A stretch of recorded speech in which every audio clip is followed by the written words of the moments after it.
There are moments in life when everything changes, not because of something you planned, but because of something that falls into your lap, unasked for, and yet impossible to ignore. That moment came when I inherited a small piece of land on the outskirts of a gated community from my late uncle. The land wasn't glamorous. It wasn't even particularly large. It was a modest plot, half cleared and half wild, with a small cottage that leaned slightly to one side, its shingles weathered by years of neglect. The driveway was gravel, the fence crooked, and the garden overtaken by weeds. But it was mine. Not because I'd bought it, not because I'd worked for it, but because it had been left to me, written in ink on a will that my uncle had carefully signed before his passing. At first I didn't think much of it. The land was an afterthought in my life, a curiosity more than a necessity. But when I visited the property for the first time, I realized something. There was peace here. The kind of peace you can't buy. The kind of peace that comes from quiet mornings, from bird song echoing across the trees, from the smell of damp earth after rain. It was tucked right beside an HOA-run community, a neighborhood of pristine houses, identical lawns, and rules for everything from mailbox height to the color of your shutters. My uncle's cottage sat just beyond their reach, legally outside the HOA boundaries, yet close enough that the association's presence could be felt like a shadow.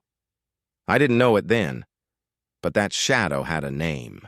Her name was Karen. She wasn't just a neighbor. She was the president of the HOA, the self-appointed guardian of community standards, the kind of person who patrolled the neighborhood with a clipboard and a frown, always ready to enforce rules, even those that weren't hers to enforce. The day I arrived with boxes to move in, her eyes were the first to find me. She stood at the end of the gravel drive, arms crossed, lips pursed in visible disapproval. I ignored it, thinking nothing of it.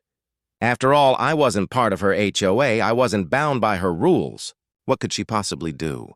The answer, as I would soon learn, was everything in her power, and even beyond it. The first week was quiet. I unpacked, cleaned, repaired the leaky faucet, and began clearing the yard of weeds. But as I worked, I felt her gaze. From across the property line, she'd watch, jotting notes on her clipboard. Sometimes she'd call out, but I never answered. Her words weren't for me. They were warnings disguised as pleasantries, reminders that I was living beside a community with certain expectations. I brushed it off. The cottage was mine. The land was mine. Her rules didn't apply. But Karen wasn't someone who accepted boundaries. It began with letters. Notes left in my mailbox, written in neat, aggressive handwriting. Your fence is not in compliance. The weeds on your property are affecting property values. Failure to meet community standards will result in fines. They were meaningless, of course. I wasn't in her HOA. Her letters had no authority. Still, they piled up one after the other until the mailbox was crammed full. Then came the visits.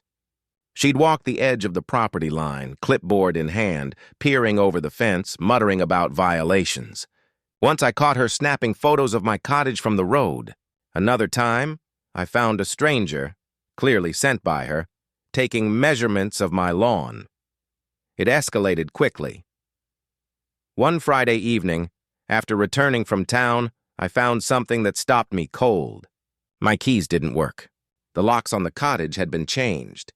The doors I had opened every day since moving in were sealed shut with new, gleaming deadbolts. On the front door, taped in the center, was a notice, typed, official-looking, but entirely fabricated. It read, "Property repossessed by HOA authority. Unauthorized occupant removed." Karen had done it. She had actually broken into my home, changed the locks, and declared it hers. For a long moment, I stood there, heart pounding in disbelief. My hands shook as I gripped the useless keys, the cottage just beyond my reach. This wasn't a mistake. This wasn't an accident. It was a deliberate move, an attempt to erase me from land that had been entrusted to me, to rewrite reality by sheer force of will. I called the sheriff that night. The deputy who arrived looked weary, as though he'd seen Karen's handiwork before. I explained everything, showed him the will, the deed, the stacks of fake notices she'd left in my mailbox. He sighed, took notes, and promised to file a report. Karen appeared then, emerging from the shadows with her ever-present clipboard, feigning innocence. She spoke to the deputy with that same air of authority she wielded so well, as though her words could override the law itself. But this time, it didn't work. The deputy told her plainly that the land wasn't part of her HOA, that she had no right to enter my property, let alone change my locks. She bristled, red-faced, but she didn't argue. Not openly, at least. She retreated, her silence sharper than any words. That night, the locks were changed back, the fabricated notices torn down. I was allowed to step into my cottage again, but the damage had been done, because what Karen had taken wasn't just access to my home. She had taken my peace. She had crossed the line once, and I knew she'd do it again. As I lay awake in the cottage that night, listening to the wind rattle the trees, I realized something important. Karen wasn't finished. She had declared war, and the cottage was the battlefield. I could no longer simply ignore her. If I wanted to protect what was mine, I would have to prepare. And deep down, a thought began to form.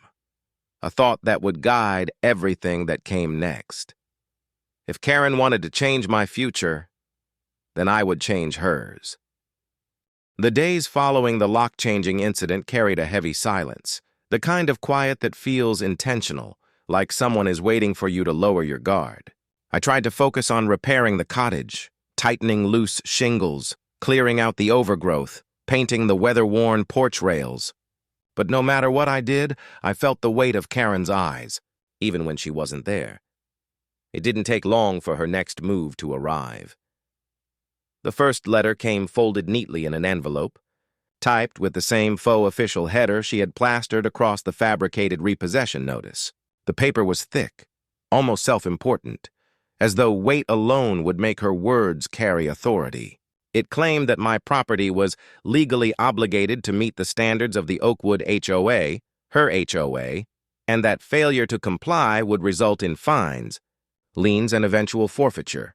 The absurdity of it would have been laughable, if not for the sheer audacity behind it. The land wasn't part of her association. The deed made that abundantly clear. But Karen was banking on pressure, on intimidation, on the chance that if she repeated her lie enough times, it would start to sound like truth, and she didn't stop at one letter. Every few days, more envelopes appeared. Sometimes slipped into my mailbox, sometimes taped to the front door, sometimes left under the windshield wiper of my truck. Each one was a variation on the same threat. Demands for payment of HOA dues, notices of violations, and warnings of further action.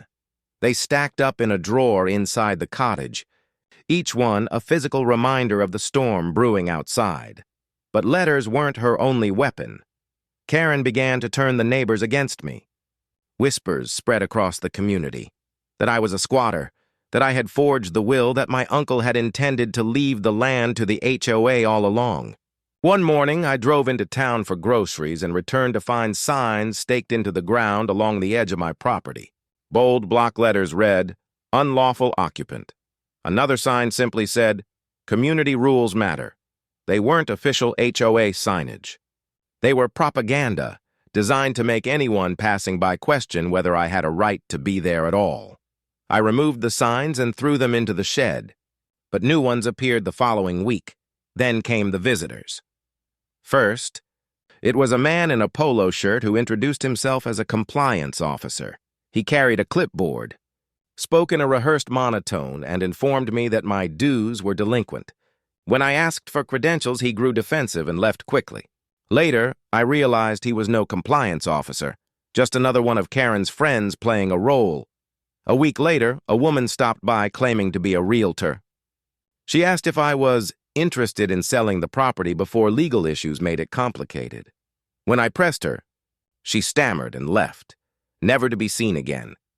Karen's tactics were varied, but the goal was always the same: to unsettle me, to convince me that holding on to the land wasn't worth the trouble. At night, the harassment grew more sinister. Headlights would flash across the windows in the early hours of the morning, lingering too long before disappearing down the road. Once, I woke to the sound of footsteps on the gravel, only to find nothing when I stepped outside. Nothing but the faint smell of cigarette smoke hanging in the cold air. Sleep became difficult. Every creak of the cottage, every rustle of leaves outside felt like another intrusion. The sheriff's office grew familiar with my calls. Each time, deputies came out, listened patiently, and wrote down notes. They warned me that without hard proof, video, audio, something undeniable, their ability to intervene was limited. They weren't blind to Karen's behavior. They just needed more than my word against hers, so I started keeping a log. Every letter, every sign, every suspicious car idling too long near the property. I filed them by date, building a timeline of harassment. At first it felt futile. Paper against paper, her fake notices versus my records. But deep down, I knew I was building something important, a foundation for the fight ahead. Still, Karen wasn't satisfied with harassment alone. She escalated. One afternoon, I returned from town to find that my driveway was blocked. A line of orange construction cones stretched across the gravel, and a sign had been hammered into the ground. Private road, HOA access only. Standing beside it was Karen herself, clipboard in hand, flanked by two men I didn't recognize. She didn't acknowledge me as I pulled up. She simply pointed to the sign, then to the cones, as though her gesture alone carried the weight of law. I sat there, engine idling, rage boiling beneath the surface. Eventually, she moved aside, smugness radiating from her every movement. When I removed the cones later that night, I noticed something chilling. Each one had been marked with my property address, as though they had been purchased specifically for this performance. It was then that I realized this wasn't just a petty feud. To Karen, this was a crusade. She wasn't trying to enforce rules, she was trying to erase me. The neighbors began to participate more openly. Lawn chairs appeared at the property line on weekends, with groups of HOA members sitting as though watching a show, whispering and pointing toward the cottage. Flyers appeared on my truck in town, warning me that I was unwelcome. Even the grocery store clerk, who had once been friendly, began to avoid eye contact. Karen's reach spread like ivy, creeping into every corner of my life. But where she sought to isolate me, she only hardened my resolve. I began to document more aggressively. I purchased trail cameras and placed them at the edges of the property, capturing movement at night. I recorded the stacks of letters, the signs, the confrontations. Every file, every photo, every timestamp went into a folder on my computer labeled Karen, because one day I knew all of this would come to light. Still, the stress weighed heavily. Nights stretched long, filled with restless pacing. I found myself double-checking the locks, peering out the windows, waiting for the next move. And Karen never disappointed. Her most brazen act came at the end of the second month. I returned home to find that my porch had been spray-painted. Across the wooden boards, in dripping red letters, were the words, HOA wins. It was no longer just intimidation. It was vandalism, a crime. The deputies took photos, filed a report, and promised to investigate. But I knew how this would go. Karen would deny involvement. The community would close ranks. And the evidence would fade into just another unsolved act of vandalism. Yet this time, something shifted inside me. Standing on that defaced porch, the red paint glaring against the wood, I realized that Karen had overplayed her hand. She had crossed a line that could not be ignored, and though I felt exhausted, drained, and cornered, I also felt something else. Clarity. Karen wanted me gone. She wanted my land absorbed into her kingdom of rules and fines. She thought intimidation would drive me away, or at least bend me to her will, but she was wrong. If Karen wanted war, then war is what she would get. The next phase wouldn't just be about surviving her attacks. It would be about preparing my own, because Karen had taken my peace. And now I was going to take her future. The spray-painted porch didn't wash off easily. Even after scrubbing with soap, water, and bleach, the red paint clung stubbornly to the wood, a glaring reminder of Karen's latest victory. Each streak I failed to erase seemed to mock me, as though she had branded the cottage with her ownership. But while the paint was stubborn, it was also evidence. Real, undeniable evidence. For the first time, I had something tangible. Not just harassment hidden in whispers and fake letters, but a crime visible in bold red strokes. I photographed everything. Wide shots of the porch, close-ups of the dripping paint, even the spray Karen had carelessly discarded in the bushes near the porch steps. The sheriff's deputy who came to take the report looked tired, like he'd seen too many property squabbles to care much about one more. But even he admitted this was different. This wasn't a neighborly disagreement. This was deliberate vandalism. He promised they'd add it to the growing file on Karen, and that was when it clicked.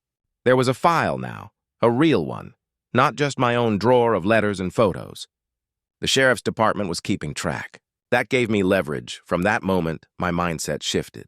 I stopped thinking of myself as Karen's victim. Instead, I became an archivist, a collector of every single misstep she made. If she wanted a war, then every battle would be recorded, time-stamped, and saved for the day when all of it came crashing down on her. I upgraded my defenses.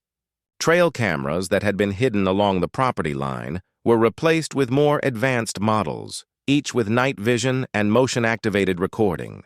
I installed a doorbell camera on the cottage, even though delivery drivers never came this far out. Floodlights were mounted along the porch roof, set to activate at the slightest movement. It was no longer just my home. It was a trap, quietly baited, waiting for her arrogance to walk into it. And Karen, true to form, couldn't help herself. The first footage I captured was almost laughable. Around midnight, Karen crept onto the property with two of her HOA loyalists in tow. They tiptoed along the driveway carrying a stack of orange cones like they were contraband. One by one, they set them across the gravel, blocking the drive again. When they turned to leave, one of the men tripped, scattering cones noisily. The cameras caught everything, their faces, their license plates, their petty crime. I downloaded the footage, saved it in multiple places, and added it to the ever-growing Karen folder on my computer. The next incident was less funny. 2 weeks later, I awoke to the sound of shattering glass. Rushing to the porch, I found one of the front windows broken, shards glittering on the floor inside. Nothing had been stolen, but tucked beneath the broken frame was a note, scrawled in thick black marker. "Get out." My hands shook as I photographed the scene, but not from fear. This wasn't fear anymore, it was fuel.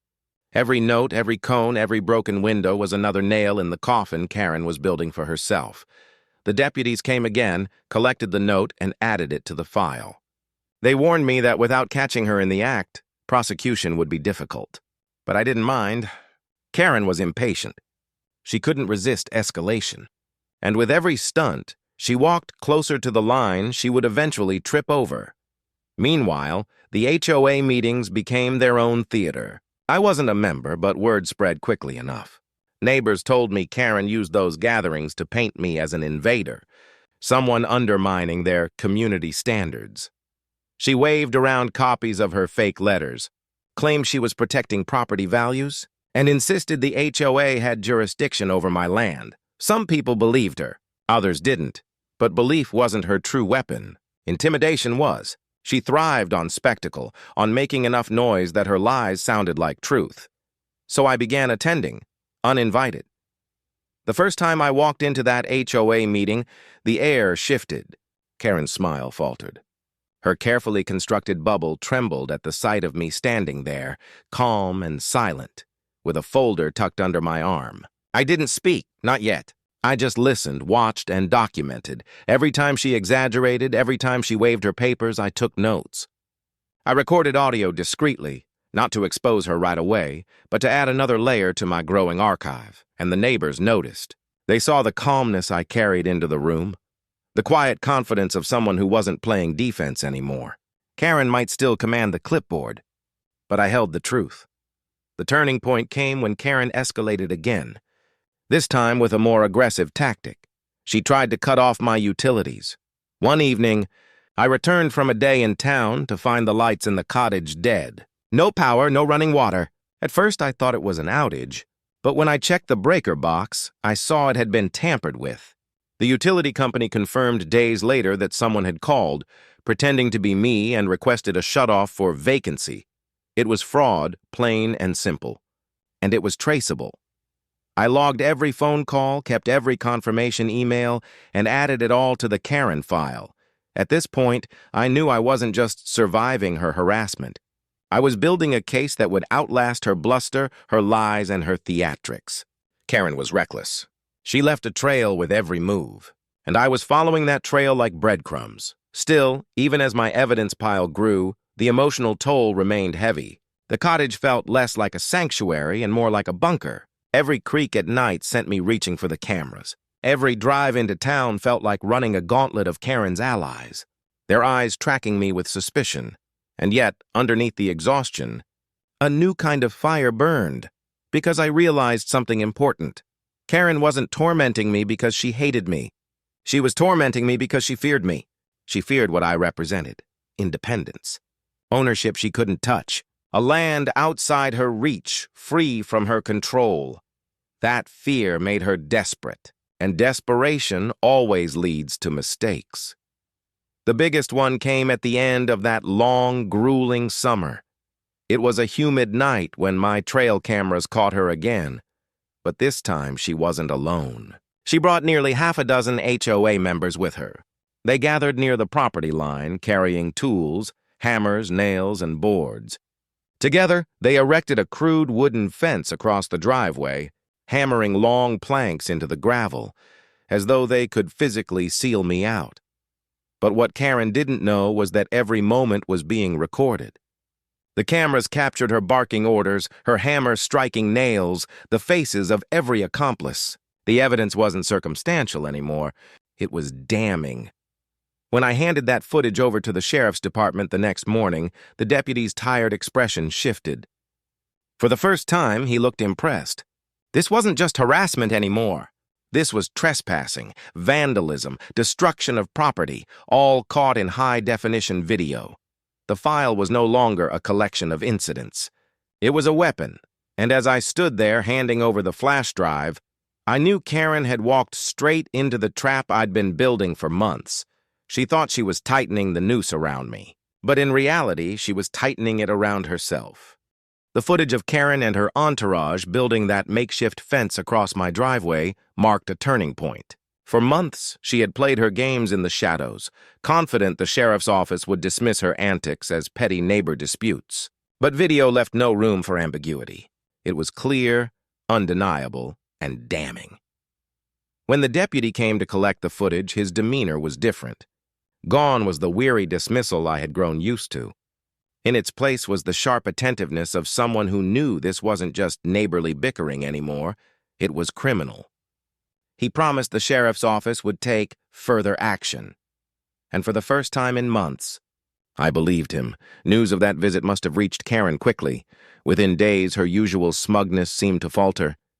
When I passed her on the road, she didn't glare with her clipboard raised like a shield. Instead, she turned her head abruptly, pretending not to see me. At HOA meetings, she grew sharper, more frantic in her speeches.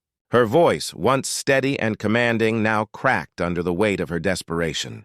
She accused me of doctoring evidence, of running a smear campaign against her leadership, but cracks in her armor didn't mean surrender. Karen wasn't the kind of person to step back gracefully. If anything, the pressure only made her lash out harder. The first sign of escalation came one early morning when I stepped outside to retrieve firewood. Sticking out of the dirt driveway was a row of nails, thick roofing nails scattered deliberately across the gravel. They weren't random.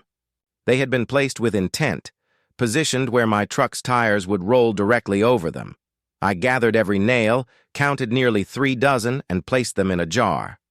Another piece of evidence, another breadcrumb for the case against her. But the message behind them was louder than the nails themselves. Karen wasn't just trying to intimidate anymore, she was trying to cause real damage. Later that week, the harassment became more public. Flyers appeared around town, taped to lampposts and pinned to community boards. My name was printed across the top in bold block letters, followed by a list of fabricated crimes, squatting, fraud, harassment, even suggestions of violent behavior. Each flyer ended with the same phrase: "This man is a danger to Oakwood." It was classic Karen, a desperate attempt to turn perception into reality. But this time she overreached. Her flyers didn't just target me.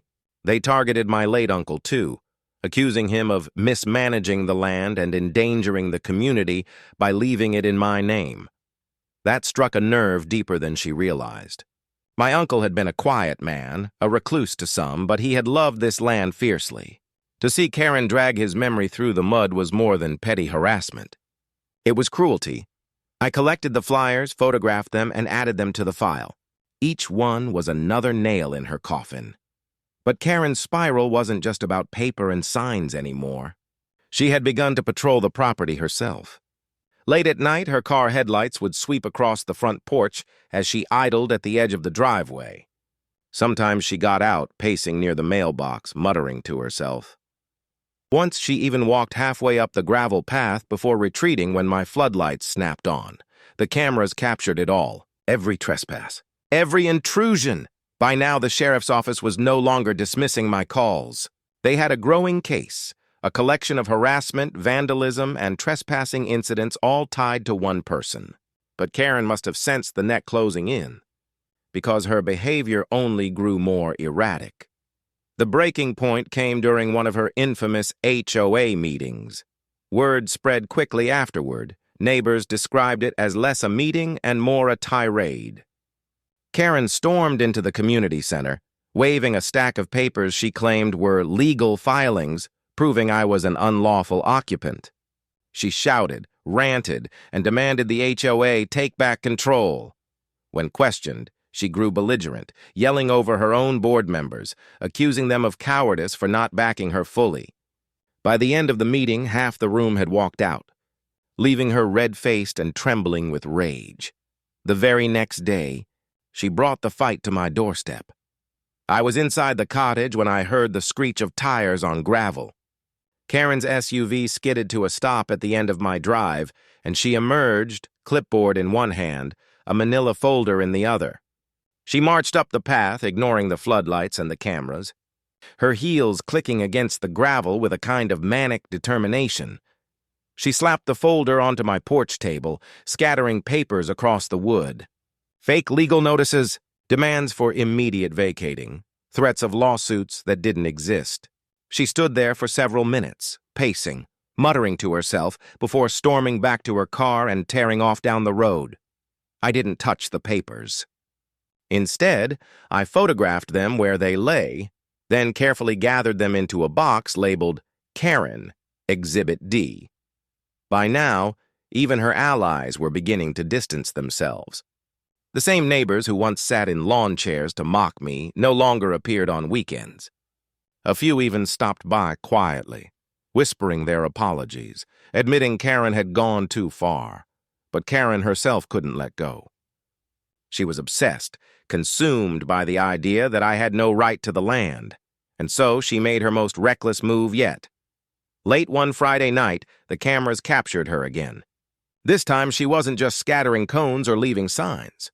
She came armed with bolt cutters. With 2 HOA members watching nervously from the road, Karen marched straight to the gate at the edge of the property and began cutting through the chain. The footage showed sparks flying as she wrestled with the lock, sweat glistening under the floodlights. When the gate finally swung open, she didn't stop there. She strode up the driveway, bold and defiant, straight onto the porch of the cottage, and then, with chilling determination, she pulled out a set of keys. Keys she had kept from when she illegally changed the locks months ago. She tried to use them again, jamming each into the door, rattling the knob with frustration when none of them worked anymore. For nearly 10 minutes, she fought with that door, growing angrier by the second, until finally she hurled the useless keys into the night and screamed into the darkness. The cameras caught every second. That was the final piece of evidence. Not just harassment, not just vandalism, attempted unlawful entry, a direct violation of the law. When the deputies arrived the next morning to collect the footage, their tone had shifted completely. They weren't just filing another report. They were preparing a case for charges, real charges. Karen, in her arrogance, had delivered the final nail herself, and as I handed over the memory card, I knew the tide had finally turned. Karen thought she could control the narrative, that her clipboard and her HOA boardroom antics would shield her from consequences. But the truth was no longer hidden in whispers or rumors. It was preserved in high definition, undeniable and unshakable, and soon all of it would come crashing down. By the time the deputies left with the memory card, the atmosphere around the cottage felt lighter. For months, every night had been filled with unease, the dread of not knowing what Karen would try next. But now there was something solid in motion. A case. Real charges, the weight of law finally leaning in my favor. I thought maybe, just maybe, Karen would sense the tide turning and retreat. That she'd recognize her crusade had gone too far. That the best move left for her was silence, but I underestimated her pride. Karen had built her entire identity around control. The HOA wasn't just a committee to her, it was her kingdom.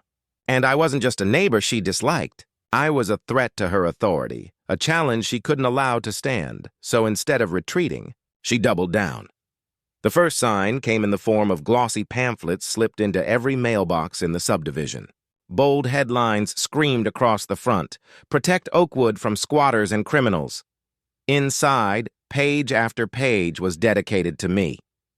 Grainy photos of my truck taken without my knowledge were captioned with lies about illegal dumping and unauthorized construction.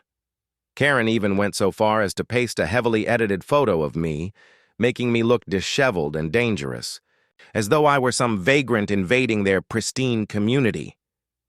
Neighbors showed me copies of the pamphlets, shaking their heads in disbelief. Some laughed at how over the top they were. Others looked uneasy, unwilling to cross Karen but no longer convinced by her stories. I gathered every pamphlet I could find, added them to the evidence box, and reminded myself. Every reckless move she made was another step toward her downfall. But pamphlets were only the beginning. Karen began staging confrontations, dragging reluctant HOA members along with her. They would stand at the property line, bullhorn in hand, shouting accusations for anyone within earshot. She accused me of tax fraud, of trespassing, even of animal cruelty, absurd claims with no basis, but delivered with the conviction of someone who believed sheer volume could create truth. The cameras caught it all. Her red face twisted with rage, her supporters shuffling uncomfortably behind her, and the silence of the woods around them swallowing her words whole. When that failed to provoke me, she tried a different tactic: legal theater. One morning, I found a stack of papers taped to the front door of the cottage. At first glance, they looked official. Notice of eviction, stamped in bold letters at the top. But the details unraveled quickly. The court's seal was nothing more than a copied image pasted from the internet. The supposed judge's signature was illegible and misspelled.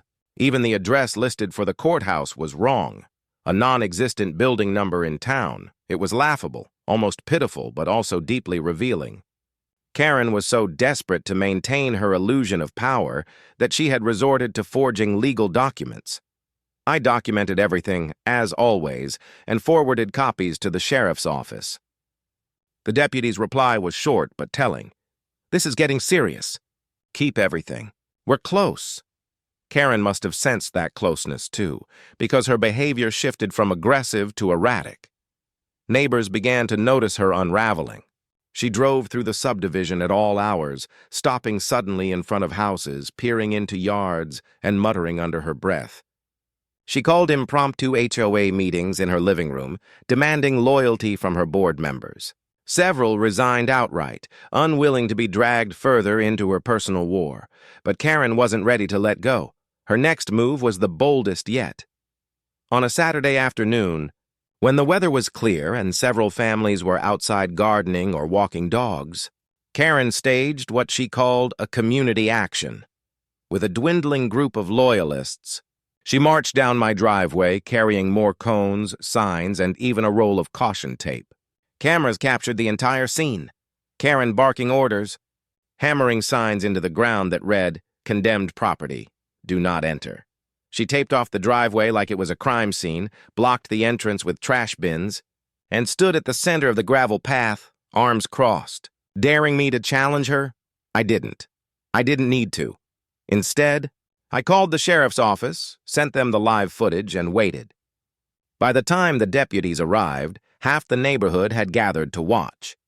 Karen screamed about squatters and criminal elements, waving her clipboard wildly as though it were a badge of authority.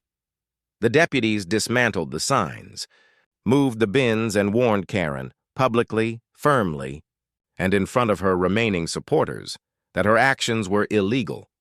They reminded her that she was under investigation, that her behavior was being documented, and that further incidents would carry consequences. For the first time, I saw it. Fear, just a flicker, buried under layers of denial and bluster, but it was there in her eyes. Karen, the Queen of Oakwood, was no longer untouchable. The law she had twisted into a weapon for so long was now aimed squarely at her. But pride is a powerful thing, and Karen's pride wouldn't allow her to back down gracefully. In the days that followed, her desperation reached new heights. She began sending anonymous letters to local newspapers, trying to spark interest in a story about a dangerous squatter threatening a community. None were published. She tried rallying support online, posting rants in community forums and neighborhood groups, only to have them flagged and removed for violating guidelines. Her world was shrinking, and she knew it. The final straw came one stormy evening. I was inside the cottage reviewing the now massive archive of evidence when my cameras alerted me to movement at the gate. Karen was there again, soaked by rain, clipboard in hand. But this time she wasn't alone. She had dragged a television news crew with her, or at least what she thought was one. In reality, it was a small local blogger with a handheld camera, eager for drama but hardly the platform Karen imagined. She ranted into the lens about corruption, about squatters, about her fight for community justice. She pointed at my cottage, called it a den of crime, and declared she was taking back Oakwood. The blogger filmed politely but asked no questions. After 10 minutes, even he seemed uncomfortable. Eventually, he packed up his gear, mumbled a thank you, and drove off, leaving Karen standing in the rain, clipboard sagging in her hands. The footage, of course, ended up online, but not in the way she hoped. Instead of rallying support, it became a spectacle, mocked and ridiculed by viewers who saw right through her performance. Karen had become what she feared most, a laughingstock. Still, even humiliation wasn't enough to stop her.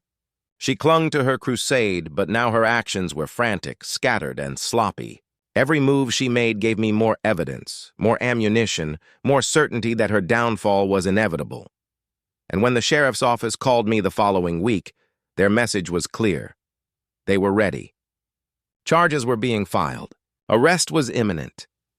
Karen had changed my locks to try and erase me. She had spread lies, vandalized, trespassed, and harassed. But in doing so, she had written the script of her own undoing. All I had to do now was watch it play out. The call came on a quiet Tuesday morning. The rain from the night before still clung to the trees, and the gravel of the driveway glistened under a soft blanket of dew. My phone buzzed with a notification from the sheriff's office. It was short, simple, almost anticlimactic for what it meant. They're moving on her today. For months, I had lived under the weight of Karen's presence, her schemes, her threats, her self-declared authority. Each step had been an escalation, from changing my locks to plastering my face across fake pamphlets. And each time I had fought back, not with her weapons, but with patience, cameras, and the quiet reassurance that truth had a longer reach than her tantrums. Now, at last, that patience was about to pay off. I didn't head down to Oakwood's Main Street right away. Instead, I brewed a cup of coffee and sat by the window, watching the mist drift across the trees. Somewhere out there, Karen was pacing her living room, clipboard clutched in her hands, rehearsing her next declaration of power. She didn't yet know that her reign was minutes from ending, but Oakwood did. The deputies moved with precision. I wasn't there in person, but neighbors recounted it later in breathless detail. They said the patrol cars rolled in just after 9, lights flashing silently, engines humming low against the backdrop of chirping birds. They said Karen burst out her front door the moment she saw them, hair unkempt, her HOA badge pinned defiantly to her blouse, as though it could shield her from the law. She demanded to know their business. She waved her arms, gestured at imaginary trespassers, invoked bylaws and clauses that only she believed were real. But the deputies didn't waver. They read her the charges: harassment, trespassing, vandalism, falsifying legal documents. Her voice, so often sharp enough to cut through any room, cracked under the weight of the words. And when they placed the cuffs around her wrists, neighbors said she screamed not in anger but in disbelief, because in Karen's mind, she wasn't the villain. She was the hero of her own story, standing tall against corruption and chaos. To her, the cottage on inherited land wasn't a family legacy. It was an enemy stronghold. She had convinced herself that the rules she invented carried the same weight as the law, and so when the law finally spoke, she couldn't comprehend it. They said the last glimpse of her that morning was unforgettable. Karen, the self-proclaimed queen of Oakwood, being led down her driveway in handcuffs, shouting over her shoulder about conspiracies, betrayal, and ungrateful neighbors. Her clipboard slipped from her hands and fell into a puddle, its pages bleeding ink until nothing legible remained. It was over, but the end of Karen didn't mean the end of Oakwood's troubles. The HOA was left fractured. With Karen gone, the board she had ruled with an iron fist dissolved almost overnight. Those who had enabled her scrambled to distance themselves, insisting they had never agreed with her tactics. Meetings were canceled, dues were frozen, and the community she had sworn to protect finally had a chance to breathe without her shadow looming over it. Some neighbors reached out to me directly. They offered apologies, some sincere, some more cautious. A few admitted they had feared Karen for years, too afraid to challenge her authority. Others confessed they had believed her lies about me until the evidence became undeniable. I didn't hold grudges. Not anymore. Because the truth was, Karen's downfall wasn't just about me. It was about the entire community finally waking up to the damage she had caused. The cottage, once the target of her obsession, became a quiet refuge again. I walked through the rooms, touched the walls, and felt the weight of history settle differently now. It wasn't just a property anymore. It was a symbol of resilience, of refusing to be bullied out of what was rightfully mine. Still, even with Karen gone, traces of her lingered. Pamphlets yellowed by the sun lay in forgotten gutters. Cones she had dragged onto my driveway sat stacked in the garage, waiting to be hauled off as scrap. And every so often, I'd hear neighbors whisper her name like a cautionary tale, a reminder of what unchecked pride could do. Her trial came months later. By then, the spectacle had faded, but curiosity remained. I attended not out of vengeance, but closure. Watching her sit at the defendant's table was surreal. Gone was the towering presence with the clipboard. In her place was a woman diminished, her arguments reduced to incoherent ramblings, her allies nowhere to be found. The court had no difficulty reaching a verdict. She was found guilty on multiple counts and handed a sentence that stripped her of freedom and, perhaps more painfully, stripped her of influence. She would never again hold sway over Oakwood or anyone else. As I walked out of the courthouse that day, the sun felt warmer than it had in years. Life after Karen wasn't perfect, but it was peaceful. The HOA restructured under new leadership, this time with transparency and fairness. Neighbors who once kept their heads down began planting gardens, organizing block parties, and rediscovering what it meant to live in a community instead of under a regime. As for me, I poured my energy into the land. The cottage was restored piece by piece, each repair a small victory against the chaos Karen had tried to bring. The porch was repainted, the garden replanted, and the locks, the ones she had so smugly changed, replaced with sturdy, gleaming new ones that only I held the keys to. I often sat on that porch in the evenings, watching the sun dip below the trees, listening to the crickets hum, and thinking about how a single person's obsession had spiraled so far. Karen had tried to erase me, but in the end, she had only erased herself. Neighbors would sometimes stop by, curious about the ordeal, eager to hear the real story behind the rumors. I would tell them bits and pieces, never embellishing, because the truth was wild enough on its own. And always, I ended with the same thought. Karen's future didn't change because of vengeance or retaliation. It changed because she couldn't stop pushing, couldn't stop escalating, until the only direction left was down. That was her undoing. The legacy she left behind wasn't one of power or leadership, but of caution. A warning about pride, obsession, and the illusion of control. And my legacy? It was the land. The cottage.